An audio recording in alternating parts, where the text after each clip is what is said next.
The sound of crystal glasses clinking to congratulate the new public relations director had just begun to fade when a wheezing sound rose from my throat like a broken kettle. I am Sailor Cole, an antique book restoration expert, someone far more accustomed to paper dust and silence than to lavish parties like this one. I was completely out of place in this room full of designer suits and calculated smiles. My sister, Sloane, stood on the small podium at the front of the VIP room, her perfectly white teeth gleaming under the amber lighting. She leaned into the microphone with that practiced PR smile that never quite reached her eyes. "Here we go again," she said, her voice dripping with theatrical exhaustion. "Sailor, don't make a scene. It's just mushroom soup. There's no crab. Or do you want to ruin my promotion party?" A ripple of uncomfortable laughter went through the room. Sloane thought she had scored points with her biting humor, playing to the crowd like she always did. She was basking in their attention, in their approval. But she didn't expect that the man sitting directly across from me, Mr. Magnus Thorne, group chairman and the very person who had just signed her promotion decision, was staring at my soup bowl with a look of absolute horror. Because Magnus Thorne's daughter also suffers from a deadly shellfish allergy. He has sufficient knowledge about anaphylaxis. He knows what it looks like when someone's airway begins to close. Before I could even process what was happening, Magnus was moving. He was pulling an EpiPen from the inside pocket of his $5,000 suit and rushing toward me with the kind of speed that seemed impossible for a man of 58. But let me back up. To understand why I was in this near-death situation, I need to recount what happened earlier that evening. This was supposed to be an intimate dinner party celebrating Sloane's promotion in the VIP room of Étoile, a 3-Michelin-starred restaurant where reservations required a 3-month wait and a credit card with no limit. The room was bathed in dim, golden lighting that made everything look like it belonged in a luxury magazine spread. Chandeliers dripped with crystals. The walls were lined with dark wood paneling. The atmosphere reeked of old money and new ambition. I am 26 years old. Despite my age, I've already made a name for myself as an antique book conservator. Some people in academic circles call me the surgeon for history because of my cold demeanor, my ruthless logic, and my deep understanding of the chemistry involved in preservation. I work with materials that are centuries old, treating them with the kind of precision that most people reserve for defusing bombs. My hands have saved manuscripts that survived wars, floods, and fires. My job requires patience, silence, and a respect for the fragility of beautiful things. My sister Sloane, on the other hand, is 29 and has just been promoted to Public Relations Director at Thorne Global, one of the largest multinational corporations in the country. She has a glamorous exterior, designer clothes, perfect hair, and a smile that she can turn on and off like a light switch. Where I am quiet and careful, she is loud and reckless. Where I preserve, she destroys. Our parents, Alastair and Cordelia Cole, are both 60 years old and famously vain. They sat at the table that evening, beaming at Sloane's new title, basking in reflected glory. They loved to talk about Sloane's important career, her connections, her visibility. Meanwhile, they constantly looked down on my work, dismissing it as dusty or depressing because they don't understand its true stature.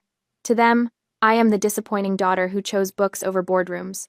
The tension that led to my poisoning, yes, poisoning, let's call it what it was, began before the party even started.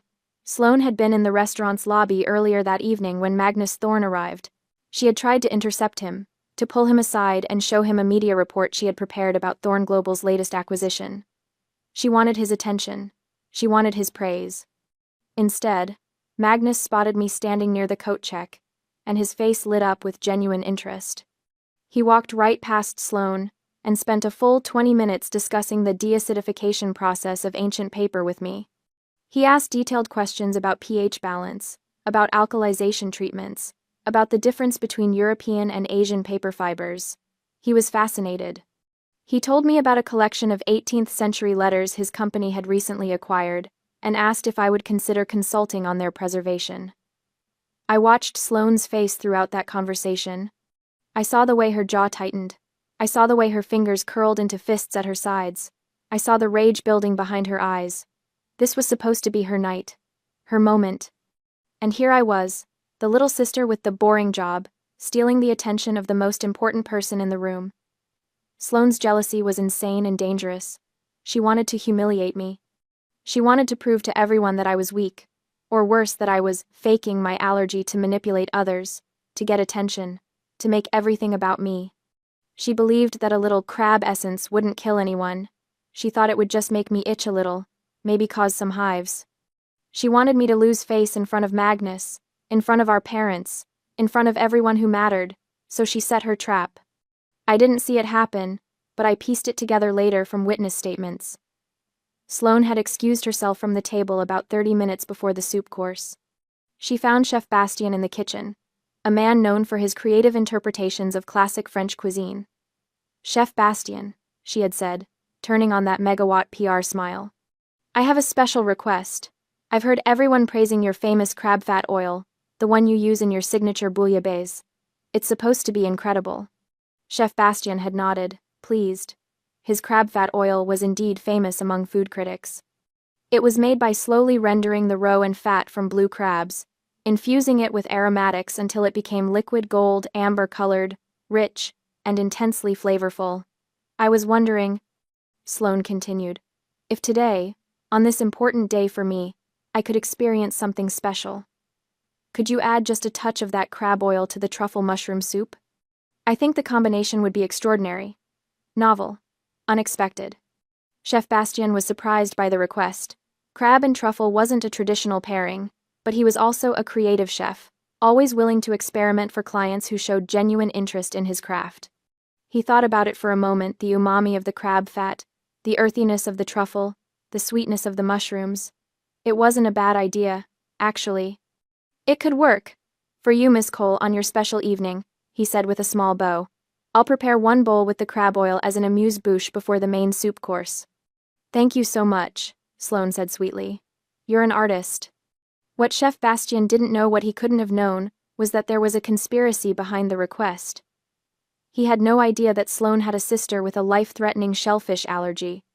He had no idea that the bowl he was so carefully preparing would be used as a weapon. When the soup arrived, it was beautiful. The waiter, a young man named Andy, placed the bowls carefully on the table. Mine had those gorgeous reddish-brown oil swirls on top, catching the candlelight and shimmering like melted copper. Sloane leaned over to me, her voice soft and sisterly. "I asked Chef Bastien to add a little smoked chili oil and pine mushroom extract to yours," she said. "I know you find rich food overwhelming sometimes, so I thought this would make it easier for you to eat. The chili adds a nice warmth without being too heavy." I should have known better. I am a cautious person by nature. It's part of what makes me good at my job. When you work with materials that are 400 years old, you learn to question everything, to test every solution, to verify every procedure. But this time, I was negligent. My sister's enthusiasm, the luxurious space, the golden lighting, it all deceived my senses, and the soup itself was a perfect deception. The intense scent of truffle mushrooms filled my nostrils, earthy and overwhelming. The amber color of the crab fat oil looked exactly like truffle oil. The mushroom scent completely masked the slight fishy smell that I might have otherwise detected. I suspected absolutely nothing. I picked up my spoon and ate a small mouthful. The taste was incredible. Rich, savory, complex. For about 5 seconds, I thought Sloane had actually done something kind for me. Then my throat began to close. The reaction was immediate and violent. My throat constricted like someone had wrapped a fist around my windpipe and was squeezing with all their strength. My lips started to tingle, then burn, then swell. I could feel my tongue thickening in my mouth, blocking my airway. My skin erupted in hives, angry, red welts that spread across my arms and chest like wildfire. I tried to stand up, but my legs wouldn't support me. The room tilted sideways. I fell from my chair, hitting the plush carpet hard enough to knock the wind out of me, or what little wind I had left. I couldn't breathe. I couldn't speak. I couldn't do anything except claw at my throat and make these horrible wheezing sounds that didn't sound human. And through it all, I could hear my sister laughing. Not a nervous laugh. Not an "oh no, what have I done" laugh. A triumphant laugh. "See? See?" Sloane said, her voice carrying across the VIP room. "She's eating mushrooms and pretending to be allergic to crab. This year's Oscar for Best Actress goes to Sailor Cole." There was uncertain laughter from some of the guests. Others looked uncomfortable, unsure whether this was some kind of family joke or something more serious. "Come on, Sailor," Sloane continued, walking closer to where I was writhing on the floor. You can drop the act now. You've got everyone's attention. Isn't that what you wanted? To make my special night all about you? I tried to look at her, tried to make her see that this wasn't an act, that I was dying. But my vision was starting to tunnel. Black spots danced at the edges of my sight. This is how it ends, I thought. Killed by my own sister at a dinner party. While everyone watches and thinks it's a joke. But Magnus Thorne was already there. Before I had even fully hit the floor, he had dropped to his knees beside me, the EpiPen already in his hand. Move, he shouted, his voice cutting through the laughter like a blade. Someone call an ambulance! Now! Hold still, he said to me, his voice calm despite the chaos. You're going to be okay. I've got you. He pulled the cap off the EpiPen and jabbed it into my thigh, right through my dress. The needle punched through fabric and skin, and I felt the rush of epinephrine flooding my system like ice water in my veins. The effect wasn't immediate, but it was noticeable. The crushing pressure on my throat eased just slightly. Just enough for me to drag in a thin, whistling breath. Ambulance! Ambulance! Magnus shouted again, looking around at the stunned staff. Call emergency services right now, and someone get me oxygen if you have it. The restaurant manager was already on his phone, stammering out the address to the emergency dispatcher. A waiter ran to get the first aid kit from behind the bar. Magnus looked down at me, his face grim. Stay with me, he said. The ambulance is coming. You're going to make it. While everyone was panicking, while the room erupted into controlled chaos, I saw Sloane's face change. The smug satisfaction drained away. Her smile faltered. She looked at Magnus kneeling beside me, at the EpiPen in his hand, at the way my lips had swollen to twice their normal size. She was beginning to realize that her prank had gone much, much further than she intended. I didn't think, she stammered, backing up a step. My mother rushed over, her face pale. What happened? What's wrong with her? She's having anaphylactic shock. Magnus said sharply. Someone put shellfish in her food. This isn't a joke or an exaggeration. Without this epinephrine, she would be dead in minutes. My father looked at the soup bowl, then at Sloane. I saw the moment comprehension dawned on his face. Sloane, he said slowly. What did you do? Nothing, Sloane said quickly. I just asked for mushroom soup. There wasn't supposed to be any crab in it. But before she could continue her denial, Andy the waiter appeared at her elbow. Miss Sloane, he said hesitantly, do you want me to clear the table? You asked me to have everything ready to clean up after. Not now, Sloane snapped at him. That was when the adrenaline hit me properly. The epinephrine from the EpiPen was doing its job, forcing my heart to pump faster, opening my airways, giving me back a fraction of my strength, and with that strength came absolute clarity. I reached out and grabbed Magnus Thorne's wrist with surprising force. My fingers locked around his expensive watch like a vice. He looked down at me, startled. I couldn't speak yet, my throat was still too swollen, but I could communicate. I pointed at the soup bowl with my free hand. Then I made a fist and held it up, the universal sign for keep, or hold, or preserve. Magnus understood immediately. He might not have been a police officer or a lawyer, but he was a billionaire who had built an empire on his ability to read situations and act decisively. He knew exactly what I was telling him. No one touches that soup, he roared, his voice carrying the full weight of his authority. Security, seal this table. This is a crime scene. The restaurant security guards, who had been hovering uncertainly at the edges of the room, immediately sprang into action. They formed a barrier around the table, preventing anyone from approaching.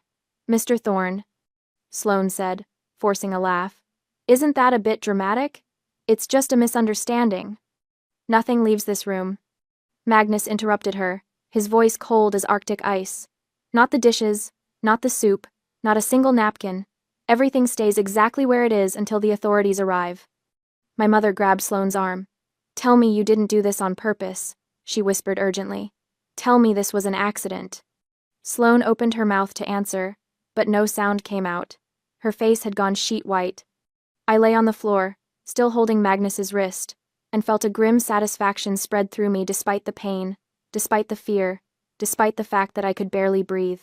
I had used my last bit of strength to preserve the most important evidence, the soup, that nearly killed me. The proof of what my sister had done. That was my first small victory before the darkness started to creep in at the edges of my vision again.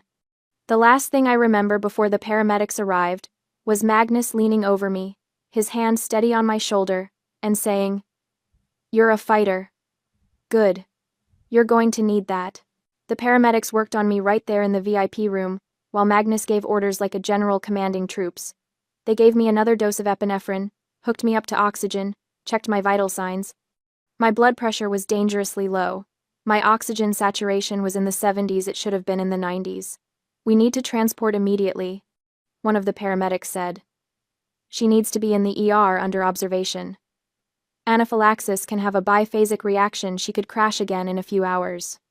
But before they could wheel me out on the stretcher, Magnus turned to face Sloane. His expression was carved from stone. "You said this was normal mushroom soup?" he asked her, his voice deadly quiet. Sloane's hands were shaking. She clasped them together to hide it. "Yes," she said, but her voice cracked on the word. "Of course it was normal mushrooms. The girl always overreacts to everything. She's probably just having a panic attack." "A panic attack doesn't cause your airway to close," Magnus said flatly. "A panic attack doesn't require an EpiPen. Stop lying." That was when Chef Bastien burst into the VIP room. He had been in the kitchen when Andy informed him that there had been a medical emergency involving the soup. He had been told that a guest was allergic to shellfish. The words had hit him like a physical blow. "Miss Sloane," he said, his face flushed with distress and confusion. "The waiter just told me what happened." "But I don't understand. You requested the crab fat oil yourself. You asked me to add it to the truffle soup. You said it was your special request." A tense hush cut through the chaos of the banquet room. Every eye turned to Sloane. "You said you liked it," Chef Bastien continued, not realizing he was signing her death warrant with every word. "You said it would be novel and unexpected. I thought you wanted to try it." Andy stepped forward then, the young waiter who had been serving our table all evening, and Miss Sloane signaled for me to place that specific bowl in front of Miss Saylor.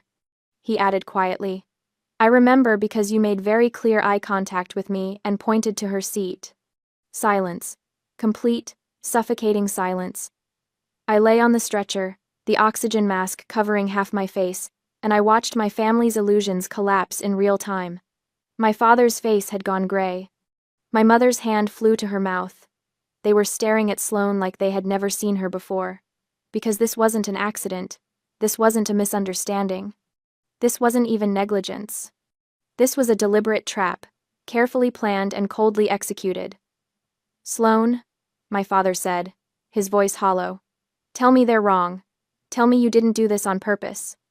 Sloane looked around the room wildly, like a cornered animal searching for an escape route. "I just thought, she always makes such a big deal about her allergy.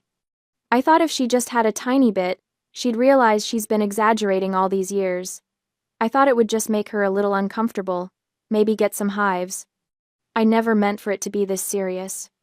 "You never meant to almost kill your sister?" Magnus said, his voice sharp enough to cut glass. "Is that your defense?" "It was supposed to be harmless." Sloane's voice was rising now, becoming shrill. "She's always been so dramatic about everything. I just wanted her to stop being the center of attention for once. This is my night, my promotion, and she has to make it all about her and her stupid allergy."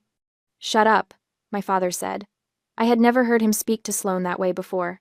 In our family, Sloane was the golden child, the one who could do no wrong. My father's harsh tone shocked everyone into silence. "We need to leave," one of the paramedics said urgently. "Her condition could deteriorate. She needs to be in a hospital." They started wheeling me toward the door.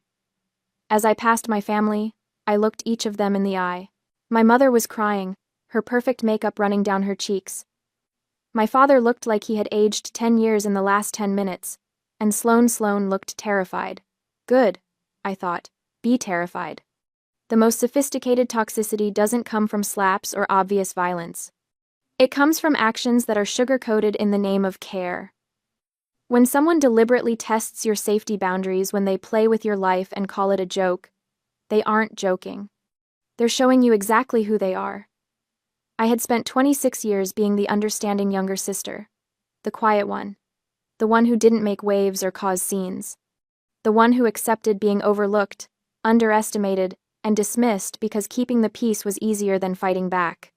But as those ambulance doors closed and the siren started wailing, something fundamental shifted inside me. Sloane wasn't just jealous. She was willing to risk my life, genuinely risk ending it just to satisfy her ego, just to punish me for daring to be good at something, for daring to be interesting to someone who mattered. And my parents, who had always defended Sloane, who had always made excuses for her cruelty and dismissed my hurt feelings as oversensitivity, they could no longer deny the naked truth that had just been laid bare before their eyes. I felt a coldness spread through me, and it had nothing to do with the anaphylaxis. It was the cold that comes when emotional bonds snap like overstretched rubber bands. It was the ice that forms when you finally, stop lying to yourself about people you love. The paramedic adjusted my oxygen mask. "How are you feeling?" she asked gently. I couldn't speak yet, my throat was still too swollen, and the damage to my vocal cords would take weeks to heal, but I raised my hand and made a gesture that she interpreted as, okay. I wasn't okay though. Not physically, and certainly not emotionally, but I was clear-eyed. I was done being the submissive younger sister who accepted crumbs of affection and swallowed injuries in silence.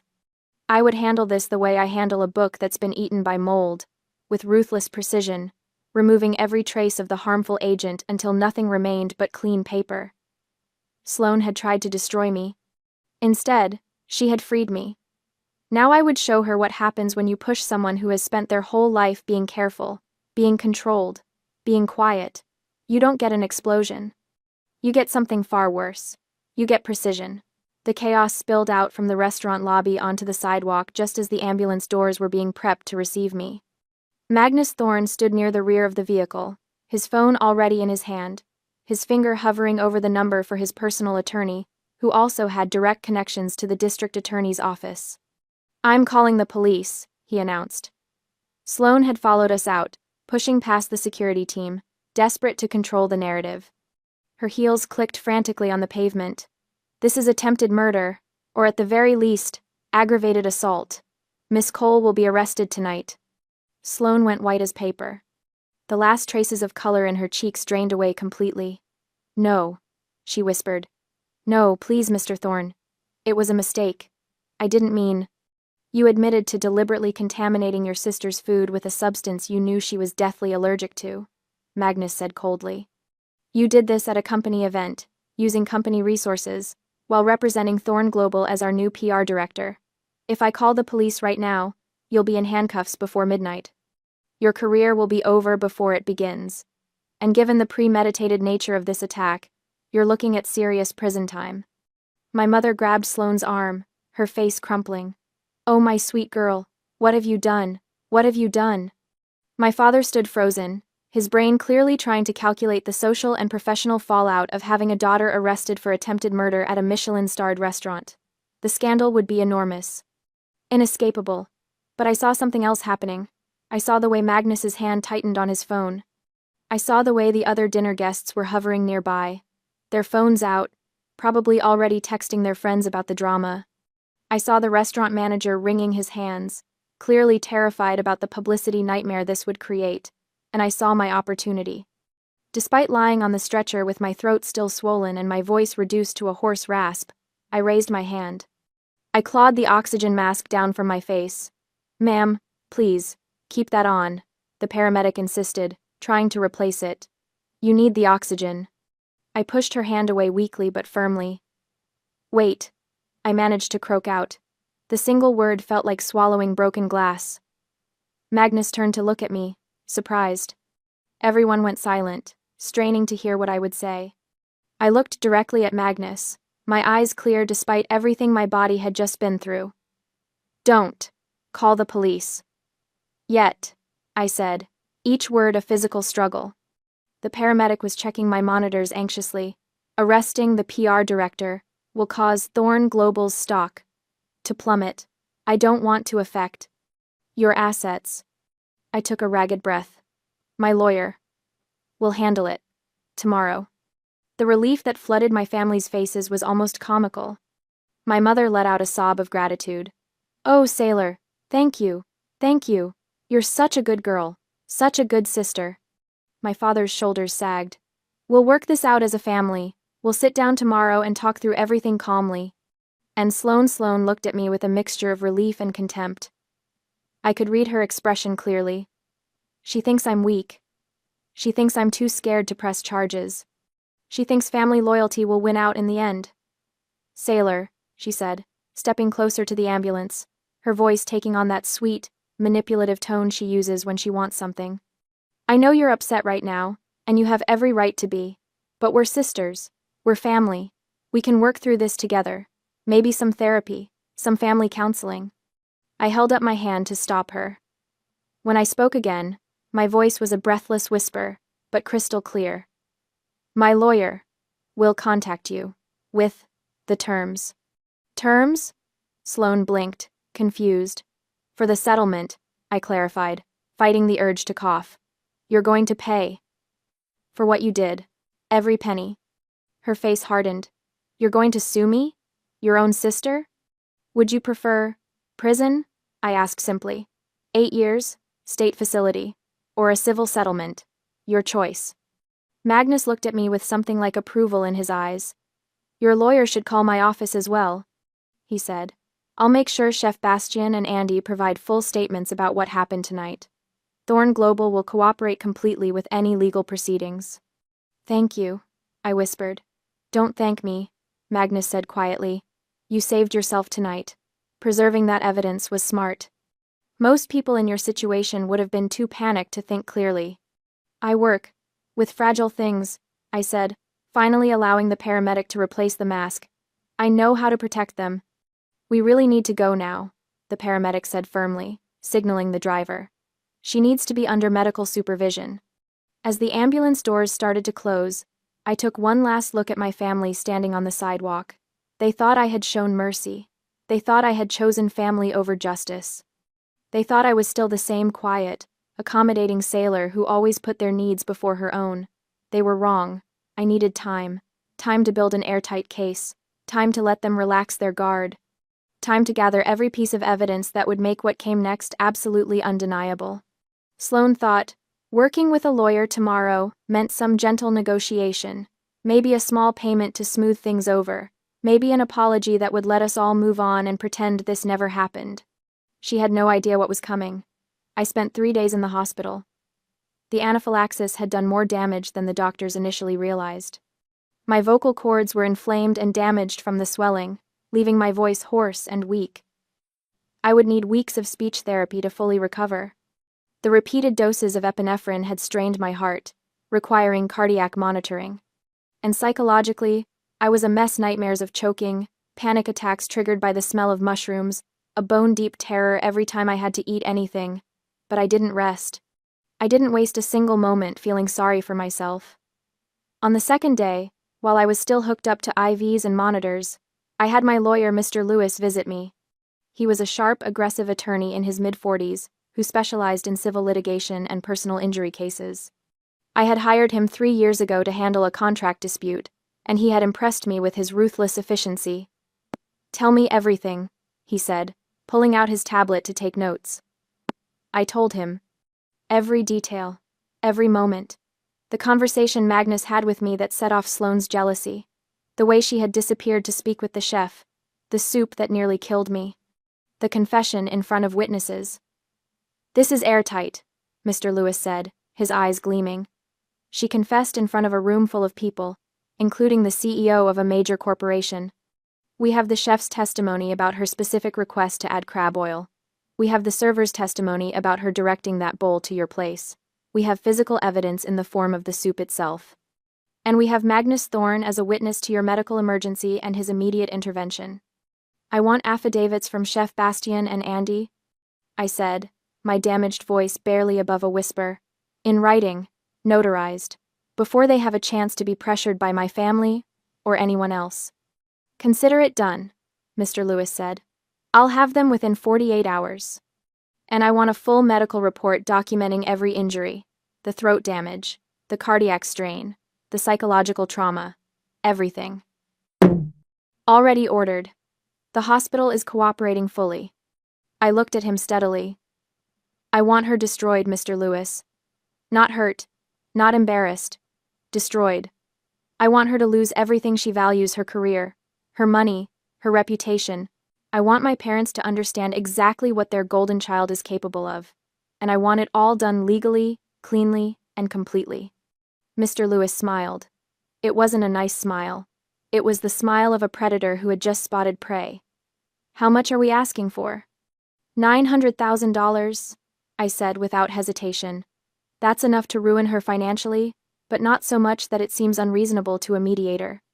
It covers my medical expenses, lost income, pain and suffering, and the cost of psychiatric care. And it's just low enough that she'll think she's getting off easy. You've thought this through. I've had nothing but time to think, I said. And one more thing, I want this settled in mediation, not in court. Court takes too long, and I want this done quickly, 3 weeks from tonight. Can you arrange that? For $900,000 in a clear-cut case? The defense will jump at mediation. They'll be terrified of what a jury would award. Good, I said, because my silence isn't forgiveness, it's strategy. Mr. Lewis stood up, closing his tablet. Your sister tried to kill you, Miss Cole. She deserves everything that's coming to her. She tried to diminish me, I corrected quietly.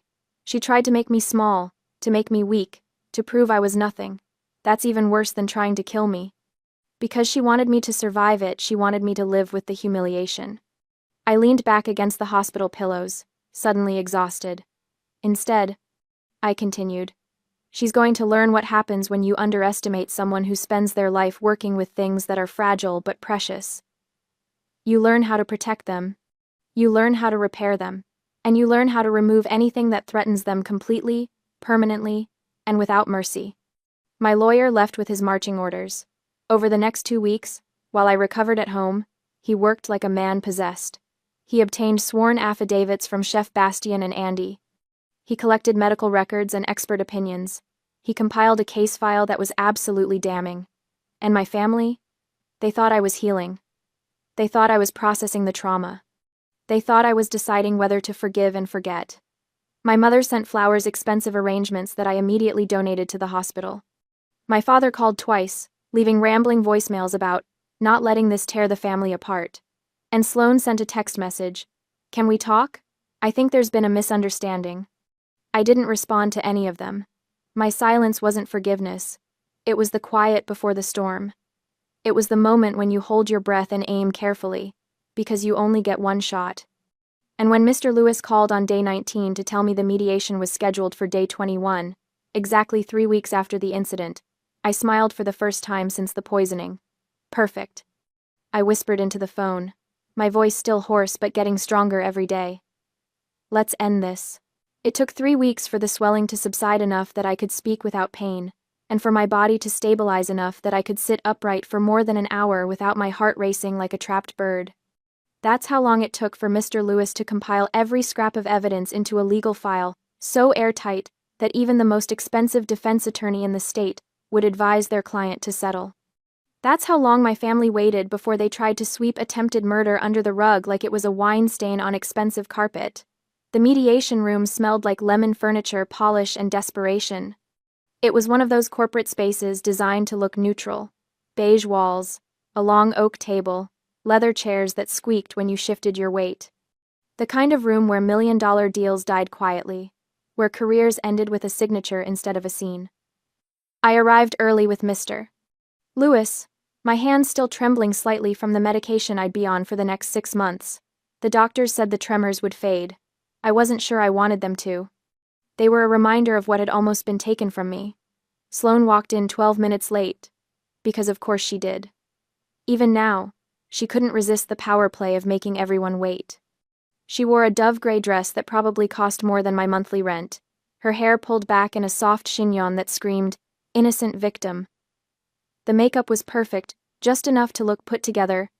Not so much that she seemed callous, but it was her expression that made my stomach turn. That carefully practiced look of remorse, eyes just slightly wider than usual, lips pressed together in what was supposed to be anguished restraint. I'd seen that face 1,000 times growing up. It was the face she made when she wanted something, when she needed someone to believe her, when she was about to lie so smoothly that even she might believe it. Mom and Dad flanked her like bodyguards. Dad's jaw was set in that stubborn way that meant he'd already decided how this was going to go. Mom kept glancing at me with eyes that held something I'd never seen before, fear, maybe, mixed with a desperate kind of pleading. They looked at me the way people look at bomb timers counting down. "Sailor," Mom started, her voice doing that soft, soothing thing she used to do when I was little and had scraped my knee. "Honey, we're so glad you're feeling better." I didn't respond. Mr. Lewis had coached me. Speak only when necessary. Let the evidence do the talking. Don't let them manipulate your emotions. I folded my hands on the table, felt the cool wood beneath my palms, and waited. Sloane leaned forward, and right on cue, her eyes began to glisten. "Sailor, Her voice cracked perfectly, a hairline fracture in porcelain. "I need you to know how sorry I am. I swear, I only thought you'd get an itchy rash or something. Maybe your throat would get a little scratchy. I just wanted to tease you a bit, you know? Get you to loosen up. Stop being so serious all the time." She reached across the table like she wanted to take my hand. I pulled mine back. "I didn't know," she continued. And now there were actual tears, impressive, really. "I didn't know you would almost die. If I'd known, I never would have." Stop. The word came out harder than I intended, sharp enough that everyone flinched. My mother jumped in immediately, her own version of damage control. "Sailor, please. Your sister made a mistake, a terrible mistake, but she didn't mean for things to go this far. After all, she didn't think it would be this bad. Can't you just let it go?" Let it go. As if my sister hadn't watched me convulse on a restaurant floor. As if she hadn't put crab fat oil into my soup, and then sat there, wine glass in hand, waiting to see what would happen. As if I didn't think it would be this bad was somehow a defense for poisoning someone. Dad cleared his throat, his voice taking on that paternal weight that used to make me fall in line as a kid. "Sailor, I know you're angry. You have every right to be. But at the end of the day, no matter what happens, we are your only family, aren't we? Family forgives. Family moves forward." Something inside me cracked, but not the way they wanted. I felt it in my chest, that final tether snapping clean. The obligation, the guilt, the desperate childhood wish that someday they'd choose me first, all of it fell away like dead weight. My voice came out shaking, but not from weakness, from rage, from grief, from the sudden, dizzying clarity of someone who'd just stepped out of a burning building and could finally see the sky. "No." Sloane's perfectly crafted expression flickered. "No, I don't want a family like this." I looked at each of them in turn, Sloane with her designer victimhood, Mom with her enabler's desperation, Dad with his patriarch's entitlement. I absolutely will not let it go. The silence that followed was so complete I could hear the wall clock ticking. Mr. Lewis chose that moment to open his briefcase. The snap of the lock sounded like a judge's gavel. "Miss Cole," he said, addressing Sloane with the kind of clinical coldness that made it clear there were no diminutives here. No sisterly nicknames, no family ties that would soften what came next. "You are a PR director. You've built a career on understanding optics, on manipulating narratives, on knowing exactly how actions will be perceived." He pulled out a document, slid it across the table. "Which means you are smart enough to know the boundary between a prank and attempted manslaughter." Sloane's face went white. "That's not... I didn't... We have testimony from Chef Bastian confirming that you specifically requested crab fat oil be added to your sister's soup." Mr. Lewis's voice never rose, never wavered. "We have testimony from Andy, the server, confirming that you personally ensured the soup went to your sister's place setting. We have toxicology reports confirming the presence of shellfish proteins in Miss Sailor Cole's system at concentrations consistent with deliberate contamination." He pulled out another document. Then another. "We have your text messages to Chef Bastian from 3 days before the dinner, asking about ingredients that could cause a reaction. We have your internet search history. How much shellfish causes allergic reaction? Can you hide crab oil in soup? Symptoms of severe allergic reaction." Each piece of evidence landed like a stone in still water, ripples spreading outward. "This was premeditated," Mr. Lewis said, "which elevates it beyond reckless endangerment. The DA's office has indicated they would pursue charges of aggravated assault with intent to cause grievous bodily harm. Given the evidence of planning, You're looking at 8 years in a state correctional facility." The color drained from my parents' faces. Sloane started shaking her head, fast, frantic. "No, no, that's not, I didn't mean." "Alternatively," Mr. Lewis continued, his tone shifting just slightly, like a door opening a crack, "my client is willing to settle this matter civilly. We will forego criminal prosecution in exchange for full compensation for medical expenses, pain and suffering, emotional distress, and punitive damages." Dad found his voice. "How much?" Mr. Lewis looked at me. I gave him the smallest nod. $900,000. The number hung in the air like a guillotine blade. "That's insane." Sloane's careful composure shattered completely. "I don't have that kind of money. Nobody our age has that kind of—" "You have a 2-bedroom apartment in Riverside Heights, valued at approximately $400,000, Mr. Lewis recited without looking at notes. "You have jewelry, a vehicle, investment accounts.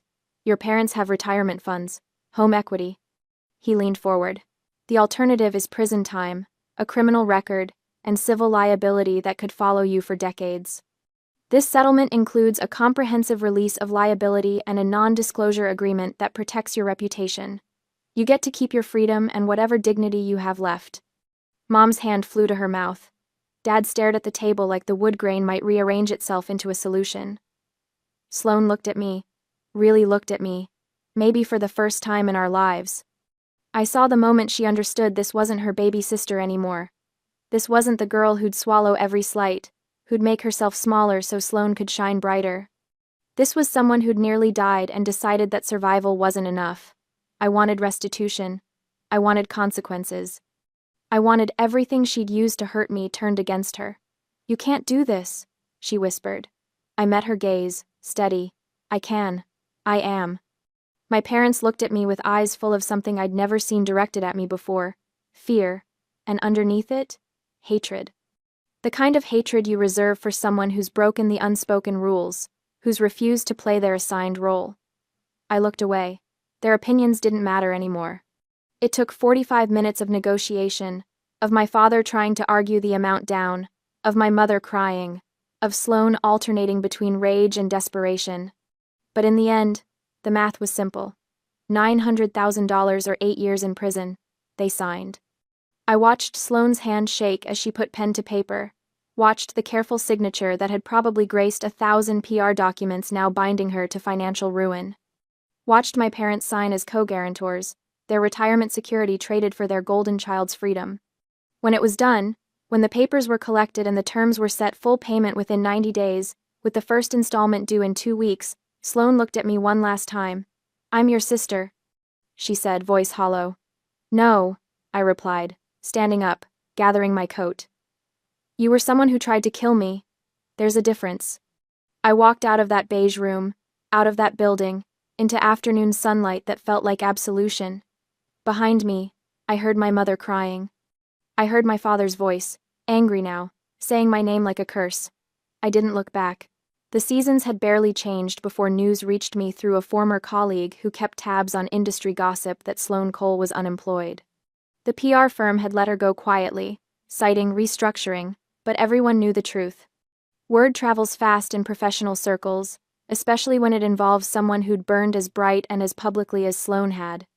The whispers followed her. Unstable. Liability. That girl who poisoned her sister. She'd sold the Riverside Heights apartment at a loss, desperate for quick cash. The jewelry went to a consignment shop. The car, leased, was returned. My parents had withdrawn their entire pension fund and taken out a second mortgage on their house to make up the difference. The first payment had cleared, then the second. Each one a chunk of the life Sloane had built on the foundation of everyone else's diminishment. I learned later, months later, from that same gossipy colleague about the engagement party. One of Sloane's old high school friends, someone who didn't run in PR circles and hadn't heard the stories. Sloane showed up in a borrowed dress, desperation hidden behind that same practiced smile. She'd found him at the cocktail hour. Richard. Something or other. Old money. Divorced. Lonely enough to be charmed by a beautiful woman who laughed at his jokes. It was classic Sloane, really. She'd always known how to read people, how to become exactly what they wanted. For 2 months, she played the role perfectly. let him wine and dine her, moved into his penthouse apartment in the financial district, started posting carefully curated photos on social media. Look at me. I'm back. I'm fine. I'm better than ever. But you can't hide who you are forever. Eventually the mask slips. He caught her lying about something small, where she'd gone to college, maybe, or what she'd done for work. One lie unraveled into another, and another, until he did what any sensible person would do. He started digging. What he found was the truth. Not the sanitized version Sloane had tried to sell, but the real story. A woman who'd poisoned her sister. A woman who'd been sued into financial oblivion. A woman who'd do anything, hurt anyone, to claw her way back to the top. He kicked her out. Not dramatically, from what I heard, just coldly, efficiently. Had his assistant pack her things, left them in the lobby, changed the locks, the same way you'd remove any other threat from your life. Last I heard, Sloane was working for a telemarketing company in a strip mall across town. 40 hours a week in a fluorescent-lit room, reading scripts to people who hung up on her, making $12 an hour. Sometimes I wondered if she thought about that dinner party. If she lay awake at night in whatever cheap apartment she could afford now, thinking about the moment she'd decided that hurting me was worth the risk. I hoped she did. 1 year after the night I nearly died, I stood in my library. My library. The words still felt surreal, even after months of saying them. The building was a converted warehouse in the arts district, all exposed brick and enormous windows that let in cascading sheets of natural light. The air smelled like old paper and lemon oil, that particular perfume of preserved history. Rows of custom-built shelves lined the walls, each one holding volumes in various states of restoration. Some were pristine, waiting to be cataloged. Others were works in progress, spines carefully separated from text blocks, pages laid flat under weights, acid damage being painstakingly reversed with specialized solutions. This was my company, Coal Conservation and Restoration. I'd almost used a different last name, wanted to shed that final connection to my family, but Mr. Lewis had advised against it. Own it, he'd said. You're not the one who should be ashamed. The settlement money had been the seed. $900,000. Minus legal fees, minus medical expenses, minus the cost of therapy I'd needed to process what my own sister had done to me. What remained was enough to lease this space, buy equipment, hire 2 junior conservators, and establish a reputation. Turned out, nearly dying had made me something of a legend in certain circles. The book conservator who'd almost been murdered, who'd survived and built an empire. It was morbid, maybe, but I didn't mind. People remembered me. People hired me. And Magnus Thorne had opened doors I'd never imagined walking through. He'd visited a month after the mediation, showed up at my tiny studio apartment with a contract already drawn up. My entire heritage library. He'd said, simply, 400 years of Thorne family documents, first editions, personal correspondence. I want you to preserve them. I'd asked why. Why trust me with something so valuable? His answer had been characteristically direct. Because you understand that some things are worth saving, and some things need to be cut out like cancer. You know the difference. That contract alone was worth $200,000 a year for the next 5 years. It had given me credibility, attracted other high-net-worth clients, allowed me to expand faster than I'd dreamed. Now, a year later, my company was valued at $2.5 million. I walked through the library, trailing my fingers along spines, feeling the texture of leather and cloth and vellum. Each book was a small universe, a preserved fragment of someone's thoughts, someone's world. Some were damaged when they came to me, water stains, mold, pages eaten away by time and neglect and acid. I fixed them, carefully, methodically, with patience and precision. I reversed the damage, stabilized what could be saved, and when necessary, made the hard decision to let go of what was too far gone.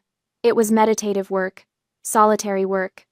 The kind of work that suited someone who'd learned that not all relationships could be repaired, that sometimes the healthiest thing you could do was seal away the toxic elements and build something new.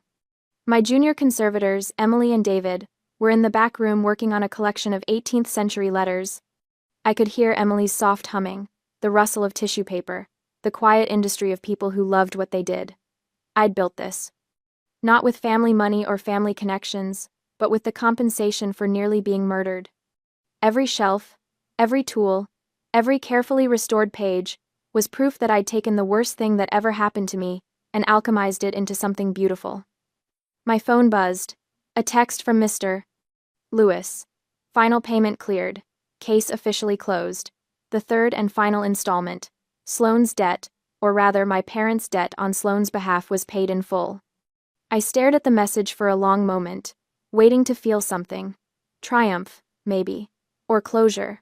Instead, I just felt quiet. I walked to the window, looked out at the city.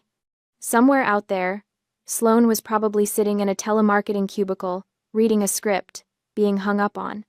My parents were probably in their mortgaged house, resenting me, telling each other I'd overreacted, that family should forgive. They were wrong, but it didn't matter anymore. Their opinions were like voices from a country I'd emigrated from, distant, irrelevant, someone else's problem. I turned back to my library, to the restoration table where a 16th century manuscript waited for my attention. The pages were brittle, edges darkened with age, but the text was still legible. Still valuable, still worth saving. I sat down, pulled on my cotton gloves, selected my tools with the precision of a surgeon. This was what I did now. I preserved what was precious. I eliminated harmful agents, whether they were acid on paper or toxicity in blood relations. I carefully opened the manuscript, began assessing the damage, planning the restoration. Outside, the afternoon sun slanted through the windows, illuminating dust motes that danced like golden snow. My life was whole now. Brilliant. Built on the ashes of the career of the sister who'd tried to kill me, and for the first time in 26 years, I was exactly where I needed to be.